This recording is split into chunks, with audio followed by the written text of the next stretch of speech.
Valéria está digitando. Bom, ok. Na aula de hoje, nós vamos aprender sobre limites laterais e o teorema do confronto, dando continuidade ao nosso assunto de limites. E aí, mas antes de começar, na aula passada, para quem assistiu, eu deixei uma questãozinha para vocês fazerem, que era resolver esse limite com x tendendo a 1, que no caso é um ponto para o qual a função não está definida.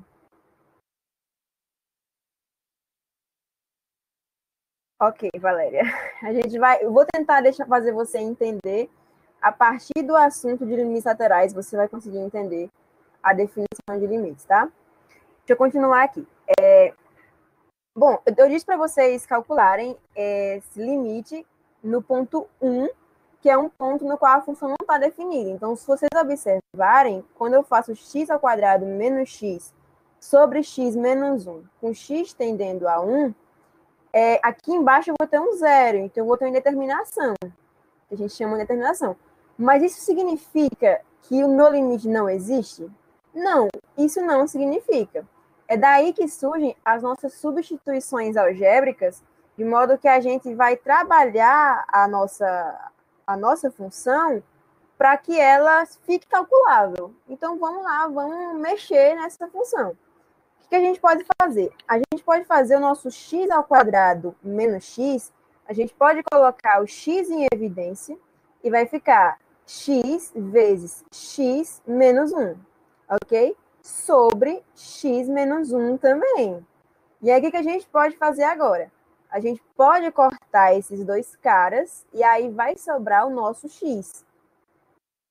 Então, André, você está me dizendo que se eu fizer limite de x ao quadrado menos x sobre x menos 1, quando x tende a 1, é a mesma coisa que eu fazer o limite de x apenas quando x tende a 1? É exatamente isso que eu estou dizendo. E aí, quando eu substituo 1, eu vou ter que esse limite é 1. Então, a gente eliminou a indeterminação e não necessariamente porque a função não está definida no ponto 1, significou que ela não possui esse limite. Então, a gente conseguiu encontrar o limite, ok? Vamos fazer mais um exemplo aqui, para ver se isso fica mais claro. A gente tem agora o limite de x ao cubo menos 27 sobre x menos 3, quando x tende a 3. Novamente, quando eu substituir o 3, eu vou ter aqui embaixo 3 menos 3. E aí eu vou ter indeterminação. Essa função não está definida no ponto 3. Significa que o limite não existe? Ok, Luiz, vou diminuir a velocidade, desculpa aí. Significa que o limite não existe? Não, não significa que o limite não existe. Então, vamos mexer aqui nessa função. A gente pode fazer que o nosso x ao cubo menos 27 é a mesma coisa que x menos 3 vezes x ao quadrado mais 3x mais 9. Mas, Andressa, de onde você tirou essa definição para a gente? Vamos mostrar isso aqui. A gente tem aqui a diferença de quadrados. E no caso, se eu tiver um x ao quadrado menos a ao quadrado, eu vou ampliar aqui para vocês. Então, eu posso fatorar isso aqui de modo que vai ficar x menos a vezes x mais a. Quando eu faço aqui o produto notável, eu vou ter quando eu faço aqui, aliás, a distributiva, perdão, quando eu faço a multiplicação distributiva, eu vou ter exatamente esse resultado de x ao quadrado menos a ao quadrado. E aí, se eu faço agora a diferença dos cubos, x ao cubo menos a ao cubo, eu também vou isolar o x menos a novamente, e aí vou colocar vezes x ao quadrado mais ax mais a ao quadrado, que é exatamente o que a gente fez aqui, ó. Vamos conferir. Ó, aqui está o nosso x ao cubo, e quem é o nosso a? O nosso A é 3, porque 3 ao cubo dá 27.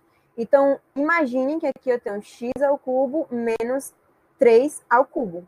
E aí, como que eu vou fatorar isso agora? Vai ficar x x menos a, então vai ficar x menos 3, vezes x ao quadrado, mais ax, então vai ficar mais 3x.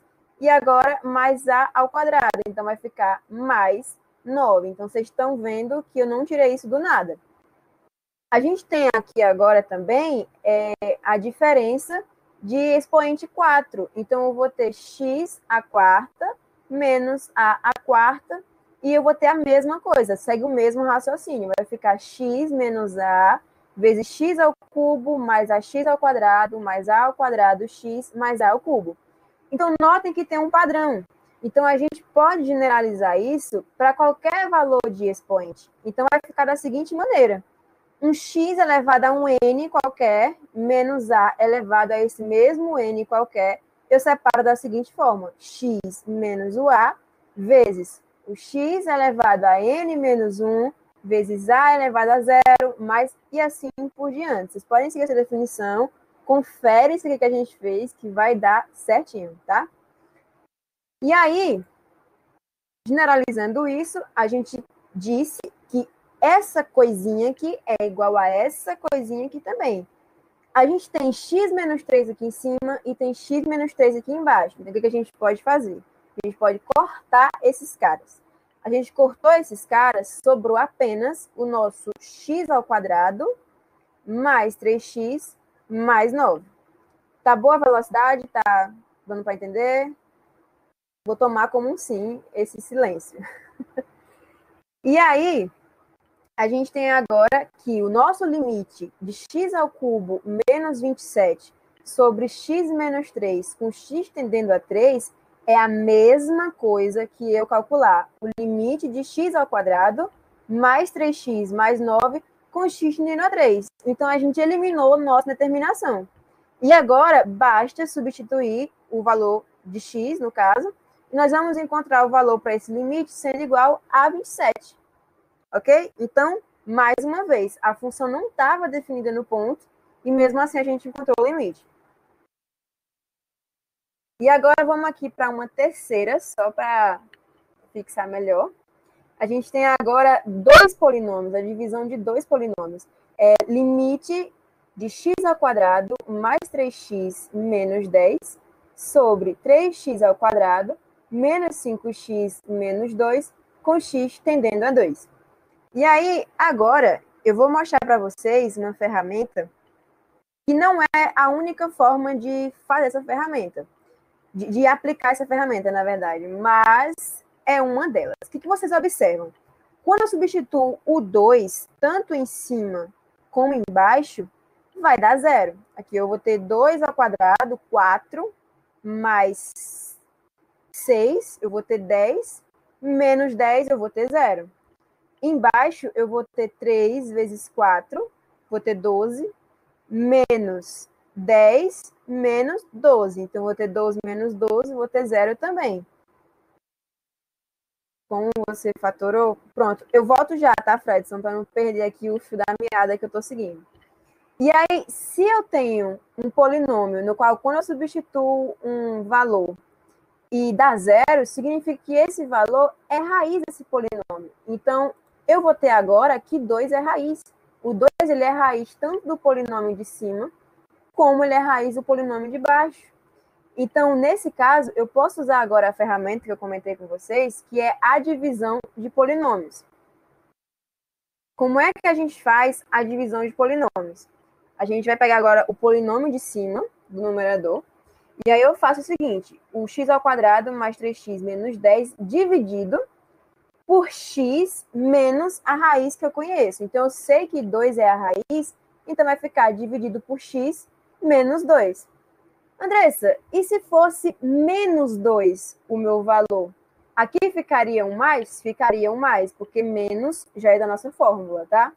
Então, eu vou pegar o polinômio e vou dividir por x menos 2. E aí, quando eu faço x ao quadrado dividido por x menos 2, eu vou colocar x, e aí eu vou fazer uma divisão como qualquer outra. X vezes x, eu vou ter x ao quadrado. E aí eu levo esse x ao quadrado para cá com o sinal contrário. Então vai ficar menos x ao quadrado. Quando eu faço x vezes menos 2, eu vou ter menos 2x. E aí eu mudo o sinal e trago para cá. Então, vai ficar mais 2x.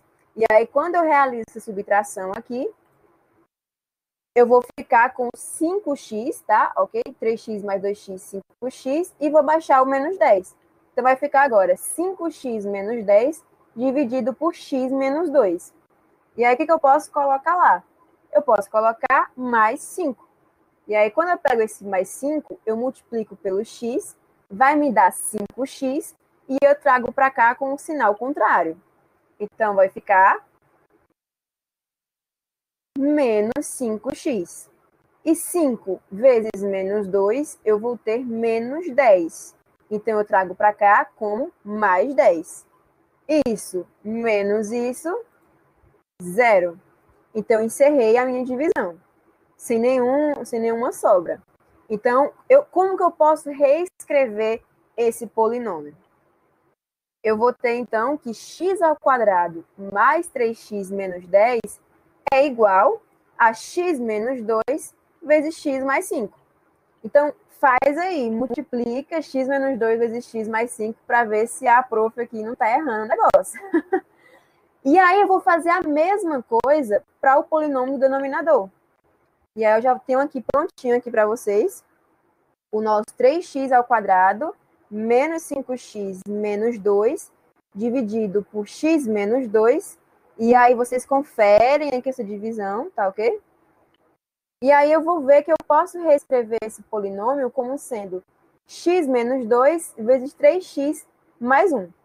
Ficou claro até aqui? Ou alguém está com dúvida na divisão dos polinômios? Se tiver, fale agora ou cale-se até o fim da aula. Tem alguém digitando?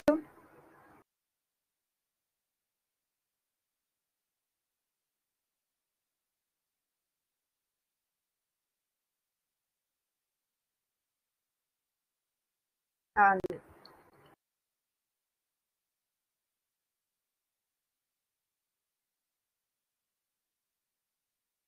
pronto, Marília. É o seguinte, na técnica de divisão de polinômios, a gente inverte o sinal, por quê?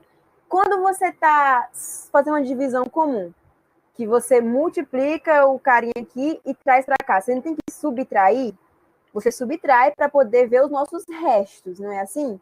Então, é a mesma ideia. Você leva com o sinal trocado para poder trazer os nossos restos, senão não anularia nunca. Ficaria simplesmente somando, somando, somando e sempre teria que dividir.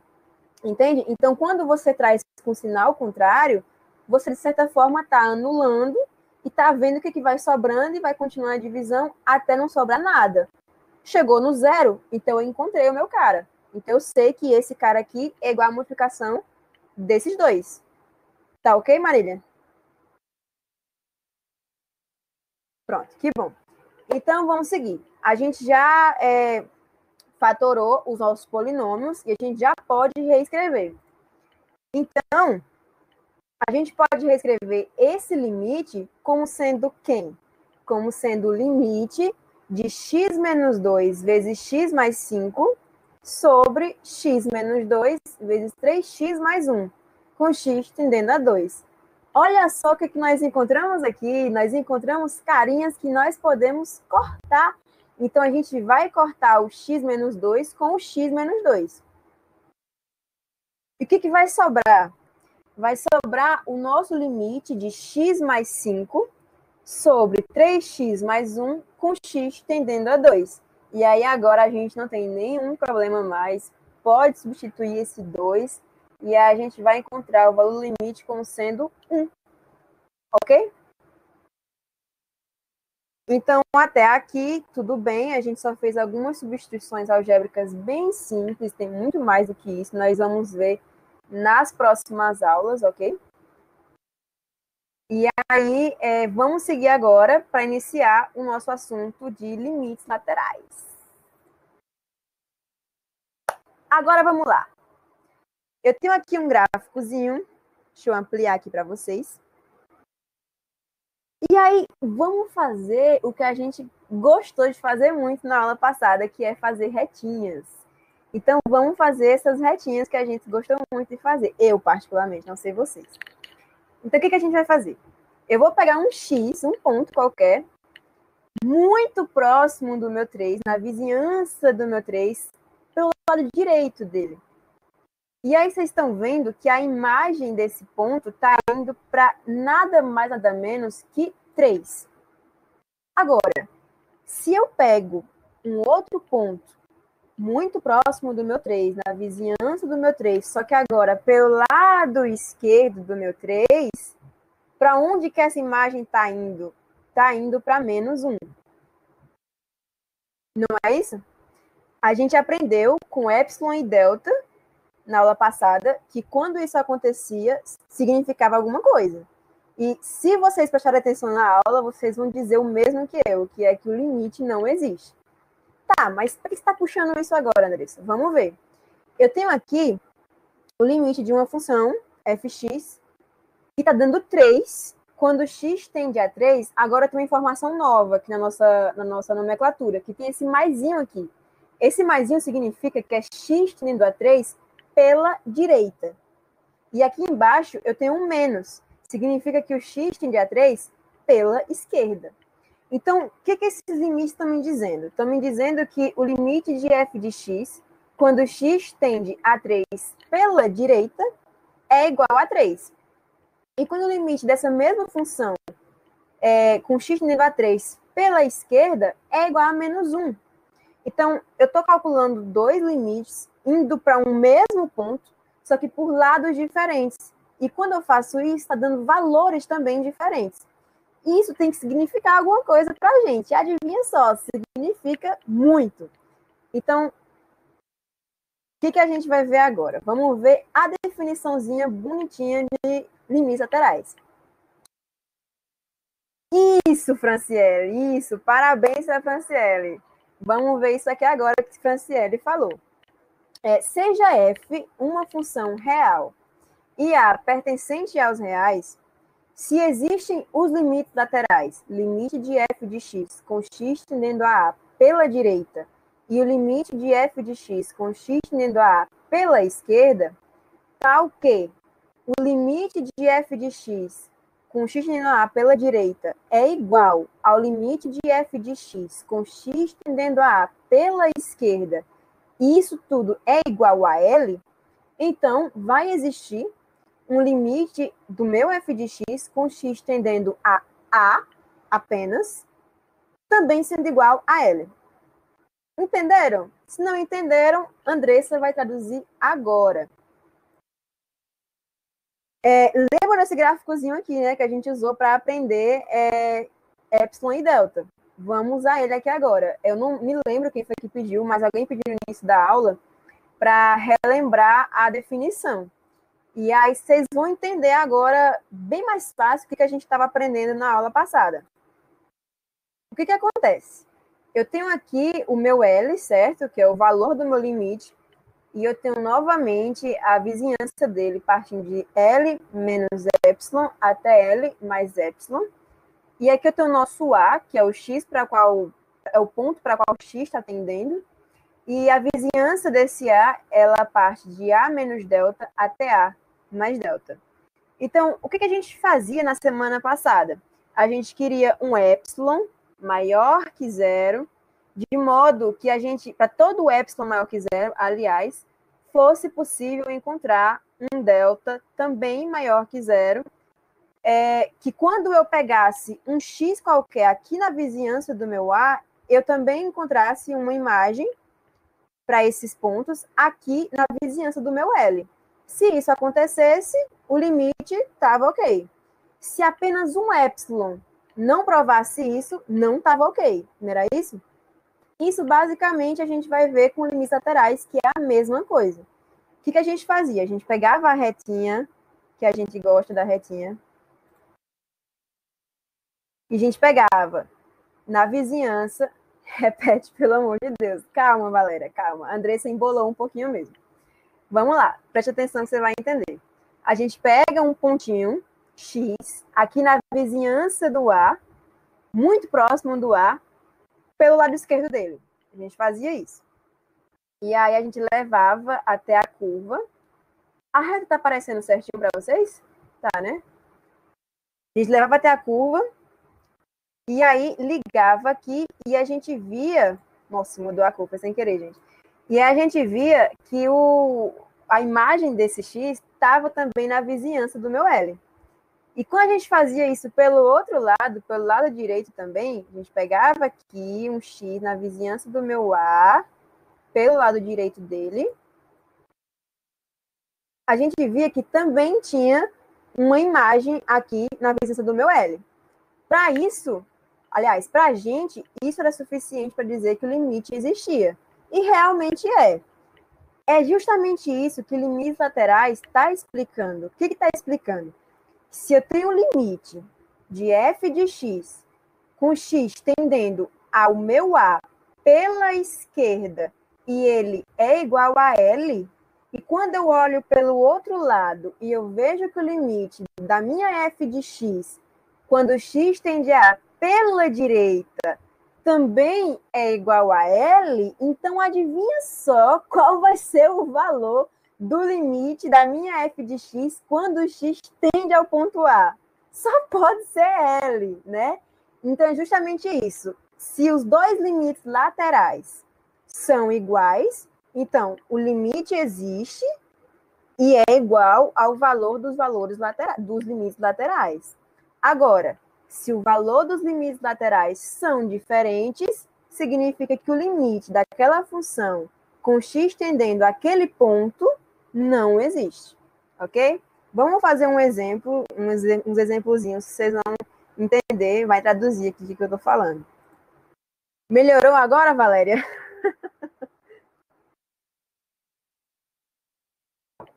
Por nada.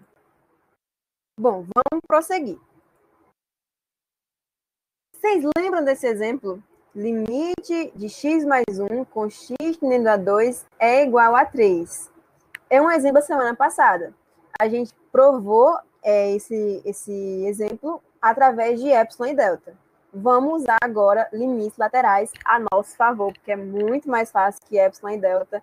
E eu não sei vocês, eu particularmente não gosto. Enfim, vamos lá. Aqui está o gráfico da nossa função. Aqui eu tenho o nosso ponto A, o nosso 2, e aqui está o nosso L, que vale 3. Deixa eu ampliar um pouquinho.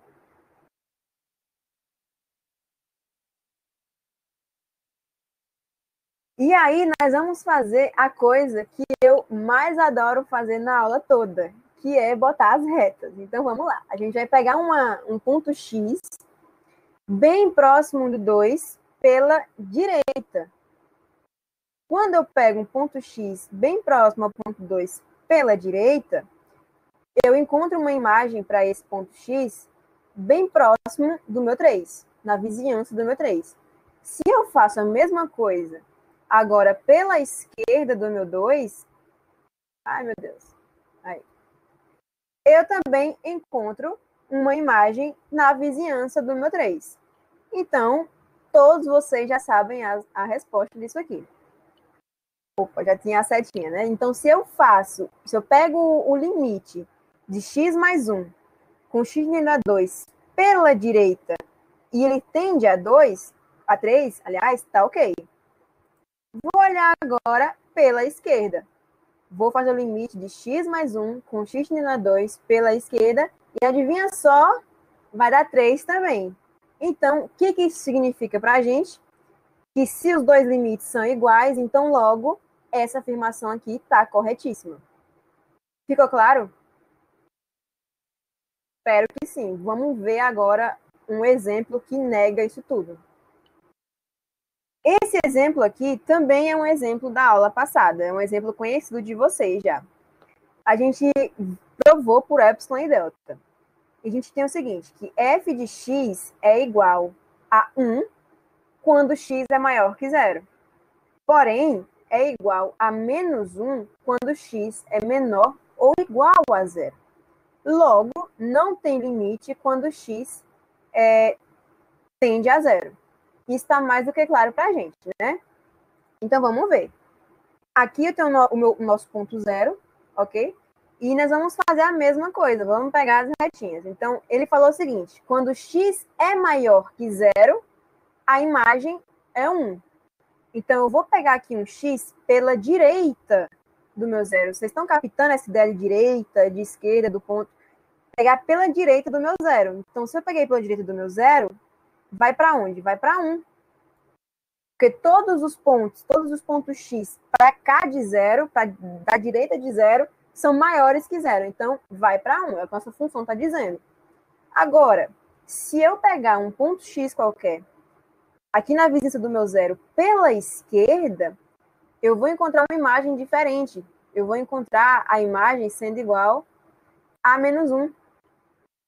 Então, os nossos limites laterais estão diferentes. O que isso quer dizer? Exatamente isso que vocês estão dizendo para vocês agora. Que o limite dessa função com x tendendo a zero não existe. Ok?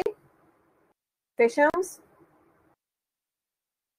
Alguma dúvida? Essa é a hora. Se quiserem ligar o áudio.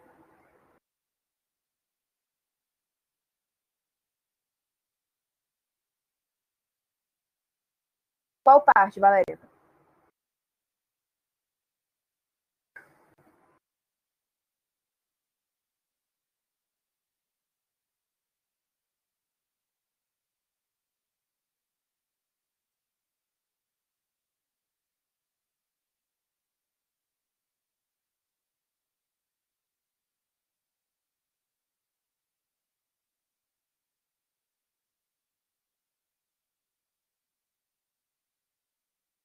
Ok.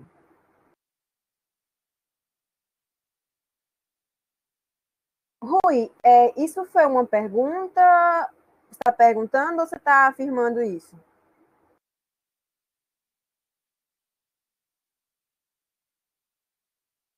Ah, sim, pronto.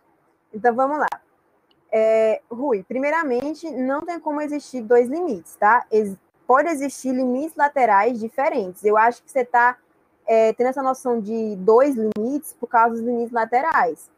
Mas tem que ter a noção de que quando eu faço limites laterais pela esquerda e pela direita, são limites distintos. São limites separados, tá? São dois limites calculados no mesmo ponto. Porém, quando eu faço essa questão de direita e de esquerda, são distintos. E aí é exatamente isso que a gente tem que ver. Se eles são iguais, então tem o limite e é igual a esse valor. Mas se eles são diferentes, justamente o limite não existe porque está tendo uma divergência. Não está convergindo para um ponto só. Então não tem um limite. O limite ele é único, tá? E Valéria entendeu, que bom. Ótimo. Mais alguma dúvida? Ou a Andressa pode continuar?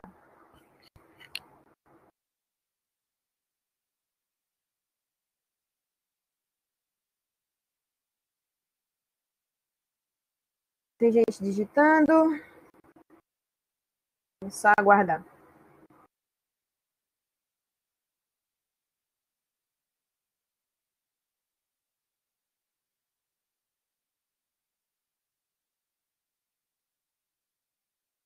Ah, não, Emanuel. É porque, assim, no caso, a notação da função. Esse tipo de função, acho que é tabelada, não tem limite. Sim, sim, sim. Deixa eu ver se estou entendendo o que você está querendo dizer. A questão é que a notação da função, você já vê de cara, quando a função está escrita, que se eu pego maior que zero, se eu pego menor que zero, eu tenho imagens diferentes. Eu acho que é isso que está querendo dizer. E aí, quando eu vejo isso, já dá para entender que não tem limite. Nesse caso, essas funções desse tipo aqui, elas realmente não têm. Sendo iguais, vai definir a continuidade? Não, Rafael, respira, que isso é assunto das próximas aulas. Vai ter uma coisinha aí, porque vai envolver o nosso limite, a gente precisa do limite, e para ter o limite, os limites laterais têm que ser iguais. Então, vai ter essa coisinha, mas respira um pouquinho, guarda isso para a próxima aula que a gente vai ver continuidade, tá? Bom, eu posso continuar? Tem mais alguma dúvida? Não. Então, vamos lá. O segundo assunto dessa aula é o nosso querido teorema do confronto. Então, vamos lá. A definição do teorema do confronto diz o seguinte: sejam H, F e G funções reais, A pertence aos reais, A pertencendo aos reais, tal que f de x é maior ou igual que hx e menor ou igual que g de x. Se o limite de h de x com x tendendo a A é igual ao limite de g de x com x também tendendo a A é igual a L, então o limite de f de x com x tendendo a A é igual a L. Vocês entenderam nada, né? Que não dá para entender de cara assim. Então, vamos botar o nosso gráficozinho para a gente entender geometricamente. O que acontece? Aqui eu tenho o nosso h de x, eu tenho o nosso g de x, e eu tenho a nossa f de x entre essas duas funções. Está sendo imprensada, ela está num sanduíche, ela é o presunto do nosso sanduíche. Então, por isso que o teorema do confronto também é chamado, também é conhecido por teorema do sanduíche, tá? Então, o que o nosso teorema está dizendo? Se a nossa f de x ela está entre essas duas funções e o limite do meu g de x, quando x tende a A, é igual a L, e o limite do nosso h de x, quando x tende a A, também é igual a L, vocês estão vendo que a nossa f de x está passando aqui bem no meio do nosso sanduíche? Então, o limite da nossa f de x com x tendendo a A também vai ser, adivinha só, L, ok? Não tem nenhum segredo. A definição é basicamente essa. Então, vamos seguir para um exemplo para a gente poder entender.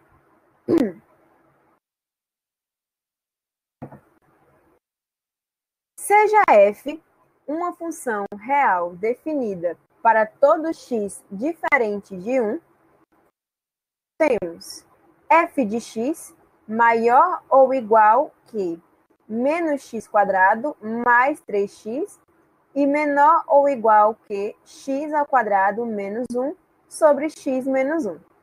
Calcule o limite de f de x com x tendendo a 1. Então, duas coisas que vocês têm que notar primeiramente. A nossa f de x, ela está entre essas duas funções, então é com ela que a gente tem que trabalhar de acordo com o teorema do confronto, certo? E a segunda coisa é que o nosso enunciado, ele diz que a função está definida para todo x, desde que esse x seja diferente de 1.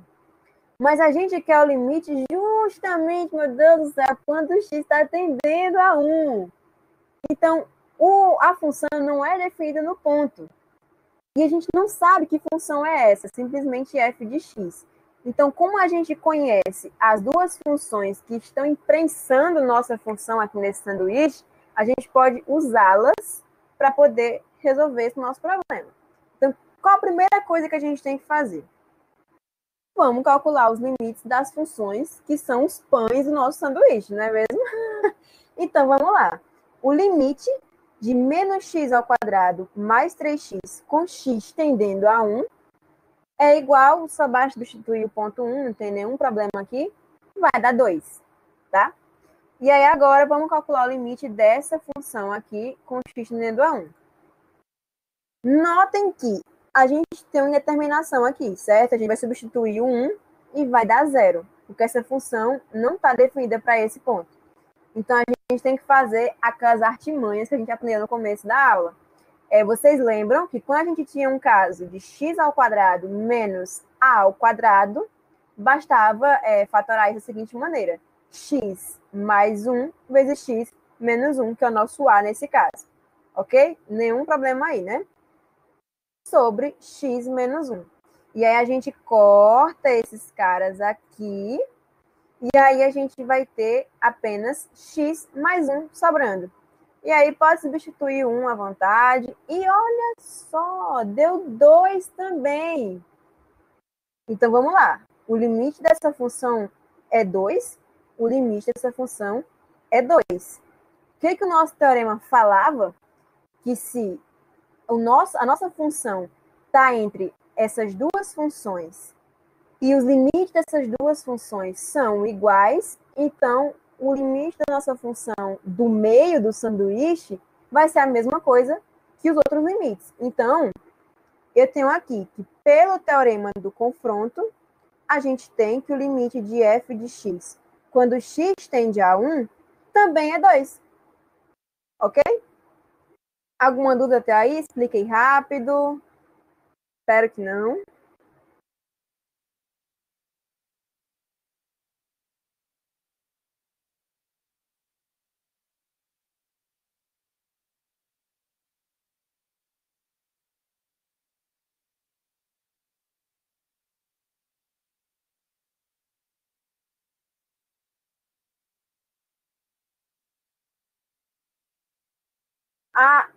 João, essa função aqui que a gente está mexendo não é a mesma função do primeiro exemplo, não, tá? A gente tinha aqui x ao quadrado menos x. Agora é x ao quadrado menos 1. São funções diferentes, tá? Por isso que também deu valores diferentes. Ok?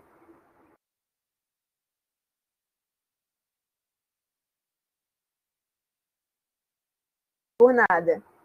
E se for apenas menor? Bom, Eliel, tá aí uma pergunta bem pertinente. E se for apenas menor que a função? Ainda assim, vai estar entre a função, não é mesmo? Então, vai acabar acontecendo a mesma coisa.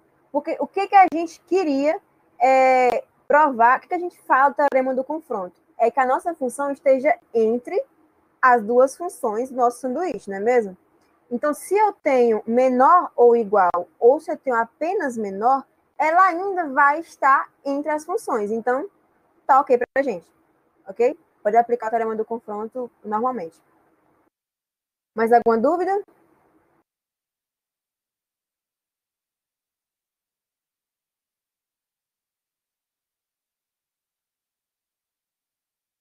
Ok, tem mais alguém digitando. Vamos lá.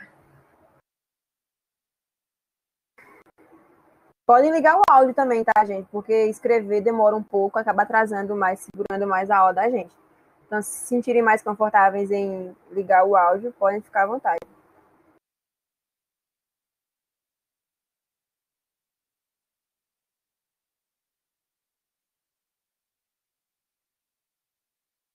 Vamos lá, Fredson.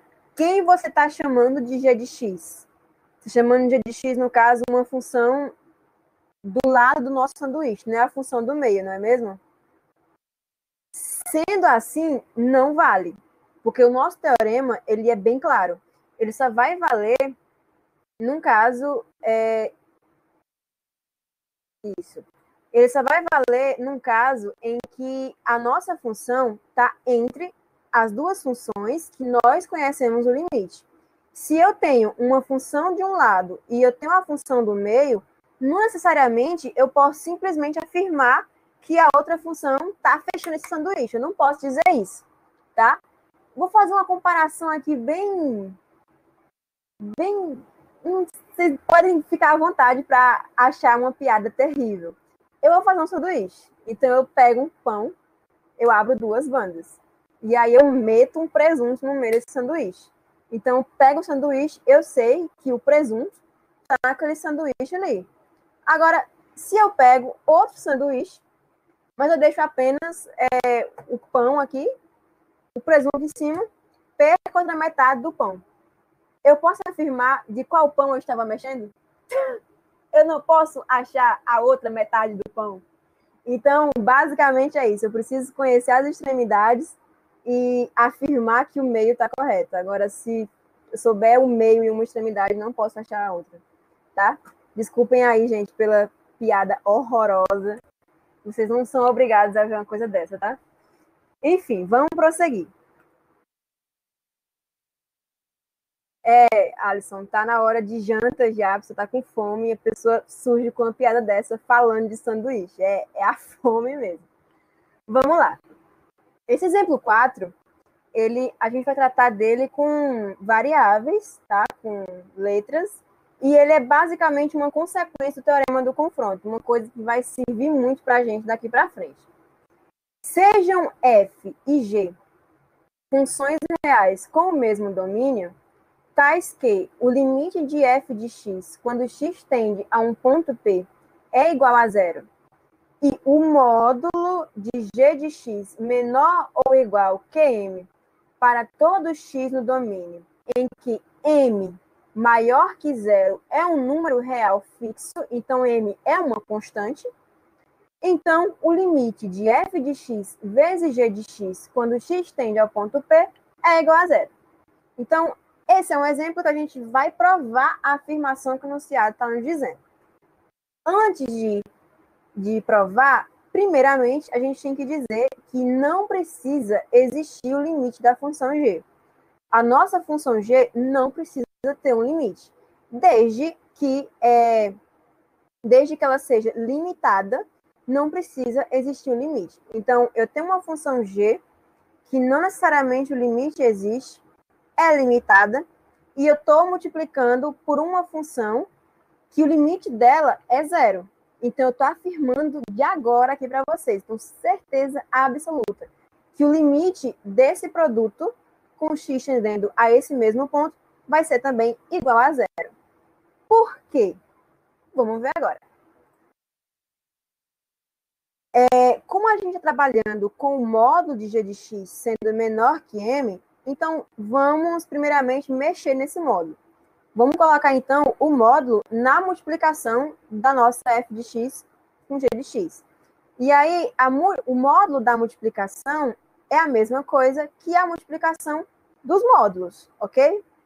E o módulo, o valor do módulo de g de x, a gente conhece. A gente sabe que ele é menor ou igual que m. Então, eu posso simplesmente substituir, e aí eu vou ter que essa multiplicação aqui, ela é menor ou igual que m, que é o valor do nosso módulo de g de x, vezes o módulo de f de x. Ok? Ninguém se bananou até aí, né? Vamos lá, vou fazer bem devagar isso aqui para vocês. E aí, o que acontece? Eu tenho aqui a nossa função em módulo. Módulo pode ser negativo, pode ser positivo. Vocês sabem disso. Então, eu simplesmente posso dizer que a nossa multiplicação da função está entre o menos m vezes o módulo de f de x e o nosso m vezes o módulo de f de x. Então, está aqui o nosso sanduíche. A gente chegou no sanduíche que a gente quer. Que, no caso, a nossa função do meio é esse produto de funções, ok?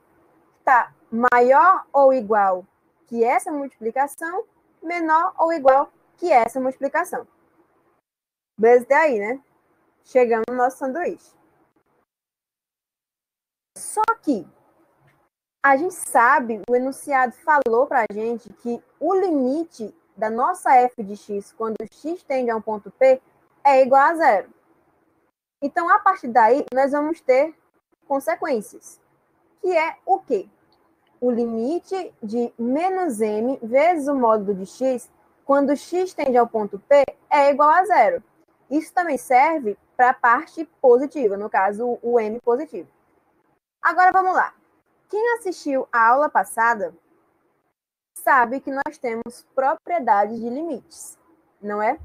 E a gente tinha a propriedade da multiplicação por uma constante, que dizia o quê? Que a gente podia retirar a constante, pegar essa constantezinha aqui, trazê-la para fora do limite, e aí fazer essa constante vezes o valor do limite. Então, vamos supor que a gente fez isso. A gente tirou o m, botou o m fora aqui, botou o listante de bar aqui quietinho, e aí fez o limite de f de x, com x tendendo a p, que a gente sabe que é zero. E aí, no final, nós vamos multiplicar esse zero pela constante que a gente tinha antes. E aí, ninguém aqui precisa de muita técnica para saber que qualquer número multiplicado por zero é zero. Então, a gente sabe que esse limite aqui é zero, esse limite aqui também é zero. Então, o que a gente tem? A gente tem esse cara sendo zero, a gente tem o limite desse cara também sendo zero. Então, pelo teorema do confronto, o que a gente pode afirmar sobre o limite desse cara aqui no meio? Vamos lá, respondam. Eu quero ver vários zeros voando nesse chat. Eu sei que vocês sabem, que eu acabei de responder aqui, o que a gente sabe sobre o limite dessa função. Pode responder. A gente sabe que, pelo teorema do confronto, o limite de f de x vezes g de x com x tendendo ao ponto P é igual a zero. Ok? E aí, isso a gente generaliza quando a gente mexe com outras funções. Lembrem, desde que seja o limite de uma função sendo zero e o limite da outra função limitada não necessariamente precisa existir. E aí, no final, o limite desse produto vai ser zero. E aí a gente pode usar isso como uma ferramenta. Todo mundo entendeu isso? Porque nós vamos usar agora. Não entendeu, é a hora de falar.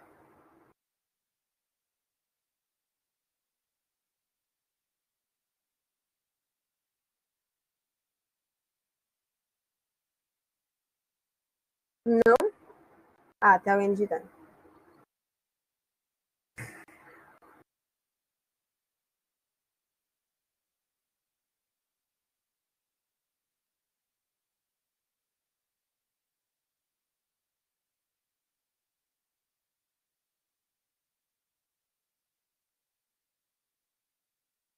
Quando supus o início da questão.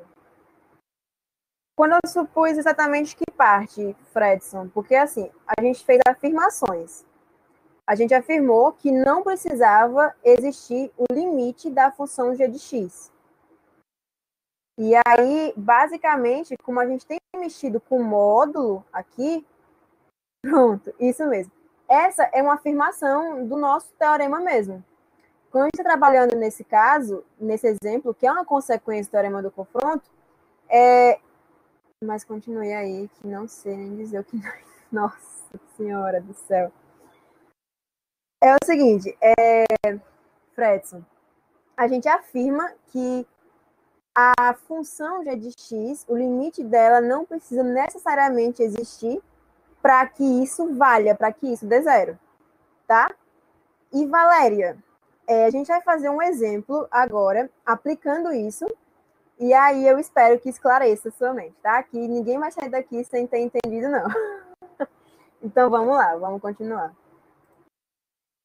Ó, a gente tem aqui o exemplo, que é da função limite de x ao quadrado vezes... Muita calma. Então, vamos lá, vamos sentar todo mundo e prestar atenção com bastante calma. E aí, se eu falar um pouco mais rápido, pode pedir para eu falar mais devagar, tá? E vamos tentar entender. A gente tem aqui agora o mesmo caso que a gente fez nesse instante com letras. A gente tem aqui limite de x ao quadrado vezes o módulo de seno de 1 sobre x, com x tendendo a zero, igual a zero. Então, vamos primeiro analisar a situação. Se eu pego esse zero e eu substituo aqui nesse x, então o limite desse cara aqui vai dar ok. Ou vai dar ok? Vai dar zero, ok? Vai dar zero. Agora, se eu pego esse zero e substituo nesse x, eu vou estar calculando o seno de 1 sobre zero. Isso existe? Não. Isso não existe.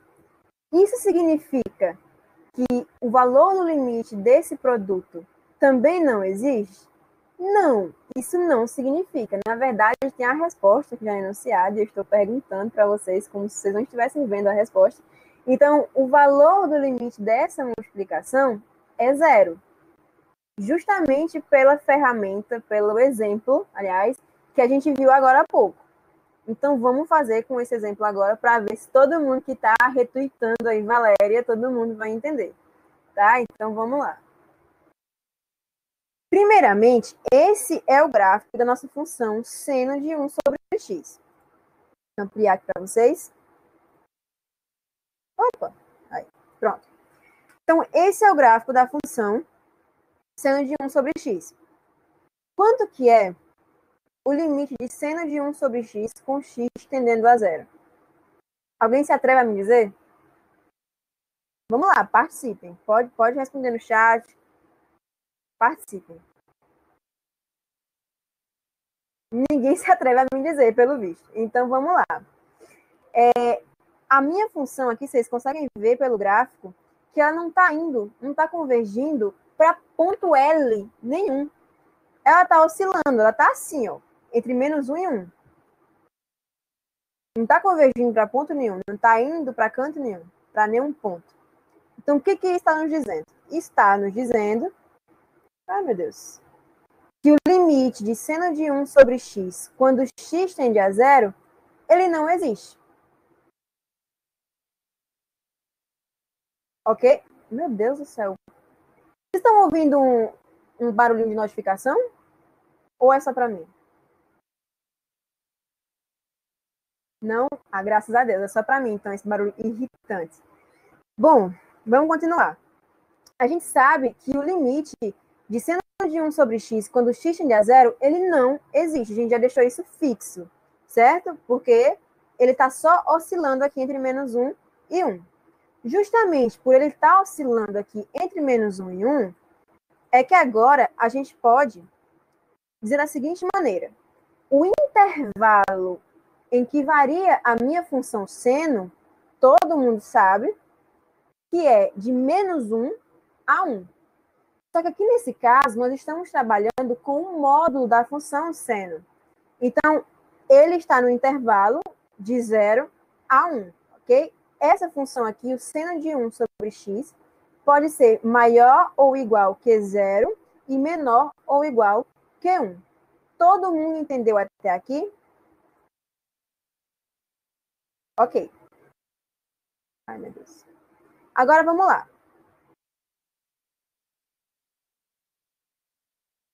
Quando eu multiplico tudo isso aqui por x ao quadrado, que é o que está me dizendo no meu exemplo, o que eu vou fazer? Eu vou fazer x ao quadrado vezes 0, 0. X ao quadrado vezes esse cara vai dar justamente o exemplo que a gente está mexendo. E quando eu faço o meu x ao quadrado vezes 1, vai dar x ao quadrado. Então, a gente já chegou numa conclusão. Que nosso x ao quadrado vezes o módulo de seno de 1 sobre x é maior ou igual que 0 e menor ou igual que x ao quadrado. Então, a gente montou o nosso sanduíche. Fechou, né? Pronto. Só que a gente sabe que se a gente calcular o limite de x ao quadrado com x tendendo a 0, vai dar 0. Ok? Então, o limite desse cara está dando 0. Aqui eu tenho 0. Então, eu tenho x ao quadrado vezes o módulo de seno de 1 sobre x. O limite disso está entre 0 e 0. Então, pelo teorema do confronto, eu posso afirmar que o limite desse cara vai também ser 0. Ficou claro dessa vez? Se não ficou, perguntem que é a hora.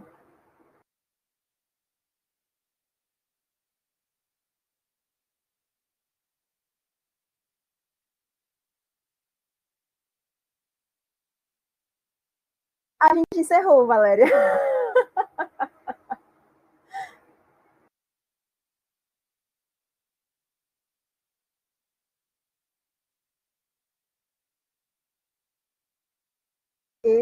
Fiquei confuso quando chegou na parte do seno. Estou confuso. Não, vamos fazer de novo.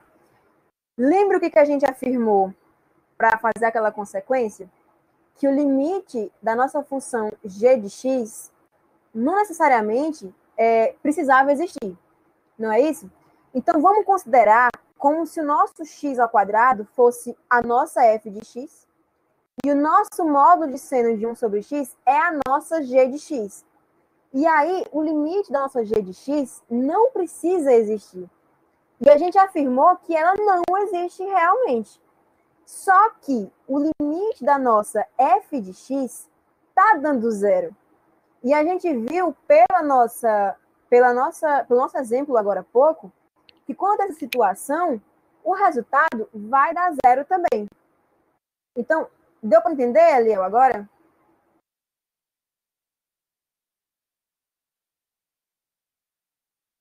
Posso, Valéria. Gente, se vocês quiserem ligar o áudio para falar melhor, tentar explicar melhor as dúvidas de vocês, podem ficar à vontade, tá? Franciele perguntou, meu Deus, desculpa, Franciele. Deixa eu olhar aqui. Esse exemplo é só nesse caso? Não, não é só nesse caso. Se eu tenho situações em que eu tenho uma função no qual o limite dela está indo para zero e a minha outra função que está multiplicando, ela é limitada, basta isso, ela é limitada, e o limite não me interessa se existe, então o limite desse produto vai dar sempre zero, tá? Isso é uma consequência do nosso teorema do confronto. É uma subdefinição que a gente está colocando aí, tá ok?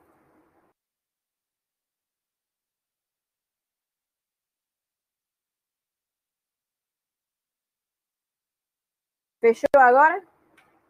Não, nós vamos ficar aqui o dia todo. Aliás, a noite toda.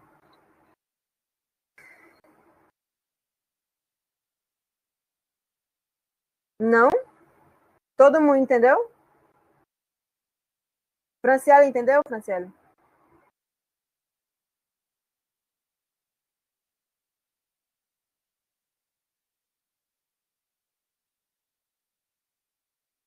Não, não vou. A gente encerrou a aula aqui, tá, pessoal?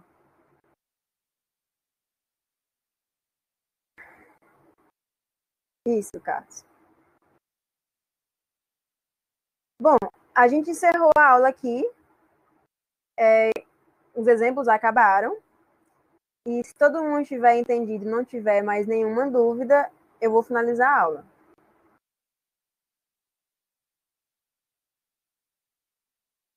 Por nada.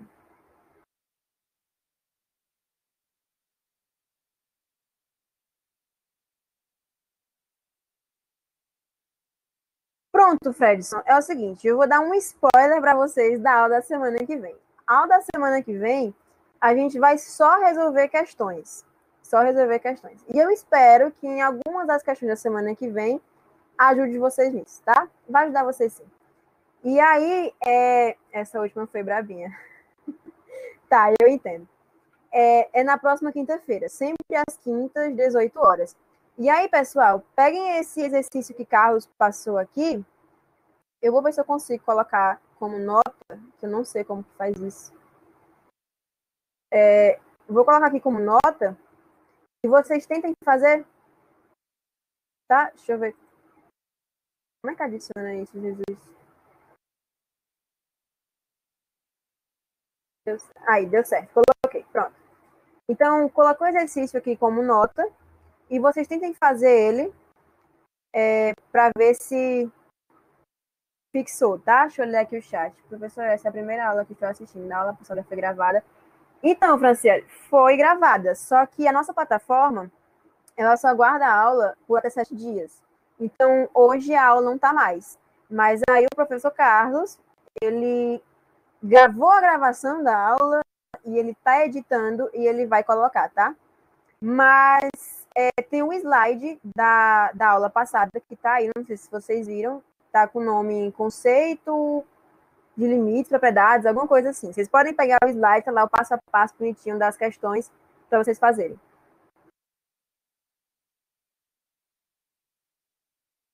Mais alguma coisa?